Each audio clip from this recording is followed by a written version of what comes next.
Maranatha yo kwa 18 Mutarama, inzira nziza kandi y'icyubahiro. Yesaya igice cya mbere umurongo wa 16 kugeza kwa 17. Nimwiyuhagire mwiboneze mukureho ibyaha byo mu mirimo yanyu bive imbere yanjye, mureke gukora nabi. Ubujiji, gukunda kwinezeza, akamenyero k'icyaha byatumye isi yuzura ibibembe by'imico mbonera.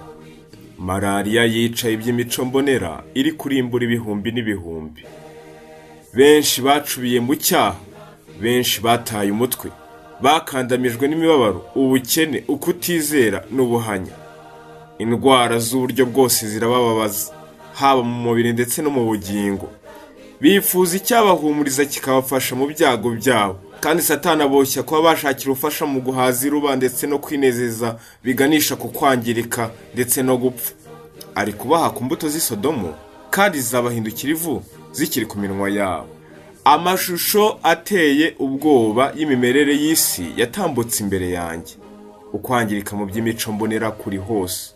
Kutifata mu by'ubusambanyi nicyo cyaha cyihariye cy'iki gihe. Nta gihe na kimwe ubwomanzi bwazamuye umutwe mu bushizi bw'isoni nk'iki gihe. Gukiranirwa ntabwo kugwiriye mu batizera gusa ndetse n'abakobanyi.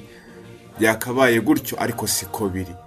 Abagabo benshi n'abagore bavuga ubwabo ko bizera iyobokamana rya Kristo nabo bahamwa nuko gukiranirwa, ndetse na bamwe mu bavuga ko bategereje ukuboneka kwe ntabwo biteguye uko kuboneka kurusha Satani ubwe. Ntabwo bari kwiyezaho guhumana kose. Bakoreye guhaza iruba ryabo kugeza ubwo byabaye ibisanzwe kugira intekerezo zanduye no kwibwira kwangiritse. Bimeze nkaho ari bidashoboka gutuma intekerezo zabo ziguma kubiboneye kandi byera nkuko bidashoboka guhindurira icyerekezo amazi ya Niagara azamuke mu isumo. Buri mukristo wese agomba kwiga gukumira ibyifuzo bye akayoborwa n'ihame.